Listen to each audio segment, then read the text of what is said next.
So, it is clear I'm not here in any sort of protectorate role.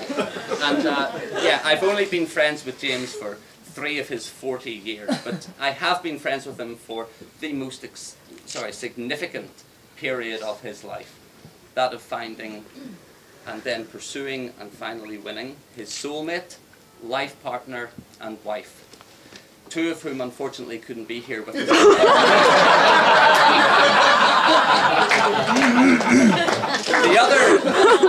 other 37 years, that was just stretching. You know, that's just a prelude, the trailers before the main feature. And the fact that I was not participative in the wonder years is irrelevant, and probably a good thing, because in my experience, whenever you call upon friends from the dark annals of your past to come and give testimony to your character, they often only recall the embarrassing moments and the sordid stories that were really only relevant to who you were and not to whom you have become. And what sort of a shallow man would I be to air such stories? And why would any of you be interested? I mean, I'm quite sure none of you are here in judgment of this new addition to your family. James is 40, he's married, he's a successful businessman. What purpose would it serve if I was to share with you, for instance,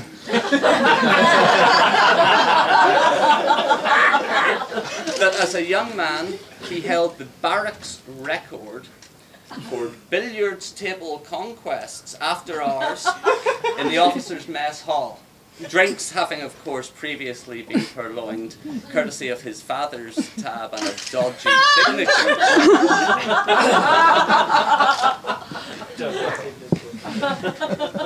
Really, what difference would it make if I were to tell you that he'd had a couple of, or that he'd had his rugby team barred from a couple of hotels while on tour? I mean, really, after a couple of beers, which of us has never mistaken a he for a she? And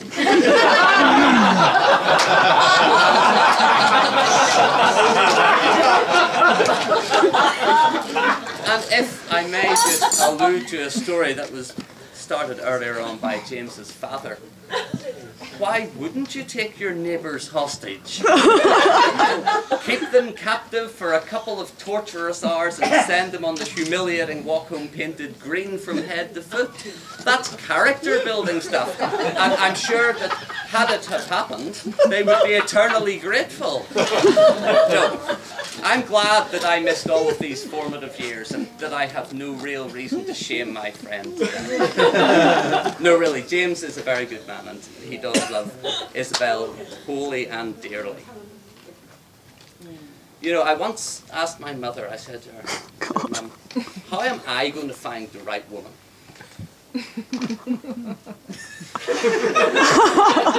Yeah, she looked at me. And she said, you know, Morgan, don't worry about finding the right woman. Concentrate on becoming the right man, and the right woman will find you.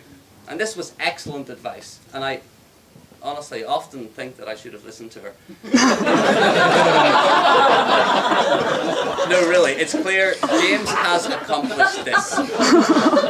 James has accomplished this, and his reward could be neither better suited nor more wonderful.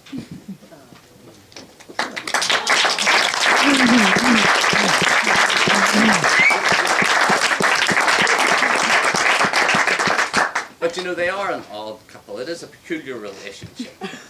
You know, of course, they do say that opposites attract, and indeed, Isabel is tall and young and beautiful. Think about it. But you know, this couple, they have more traits in common than not. Of course, both are loyal and awesome friends, but more notably, as you all know, they are both perfectionists. They're both headstrong, driven, and individuals. James, you need to be careful. Really. I mean, your marriage is primarily about love and trust, but it's also about partnership and tolerance and tenacity. These 5 things. And every anniversary is going to be a celebration of these 5 things. Although admittedly, the order may vary in any given year. So, I'm going to give you just a little bit of very simple advice. Don't be stubborn. Be gracious in defeat, especially when you are right.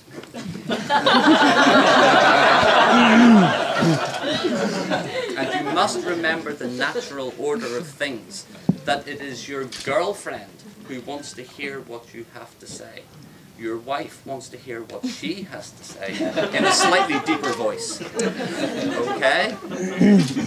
Now, I did promise my wife, actually, that I would not take up too much of your time. And I'm going to wrap up in just a minute.